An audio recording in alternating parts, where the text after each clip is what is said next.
O ha, tanawa lang, nadutla sa tong pag-ampo. Sinaw nakakaayo ang dalan. Daan na magod po nag-post nga, di-post ito nga, giayo daw lagi a bridge. O sige, may nagkita di mo tanaw ba? Para to see is to believe. Padulong na sa tagtubod, ani guys.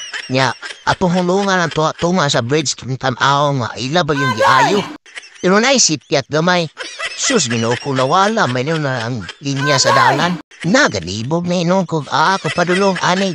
Asang ko anit, anong gugo? Ubod mo ko ani padulong. Ako dito tubod eh. Ako siyang gikuhaan side by side. Padulong sa tubod o padulong sa tanggog. Ang kaninong padulong sa tanggog mo, tanawa. Ang linya na nahiwi na yun noon, pero sige na lang. Kay kuhan man ka nang okay naman po ng dagan, dispalto na nila balik. Pero in fairness sa DSWD, no? Nindot biya gidong kuhan ang ilahak. Ha? Sinigay mo di ani. Di PWD, sige mo di ani. Kato, tagal project nga way human-human. O di layoy, na human gini karon. Keep up the good work.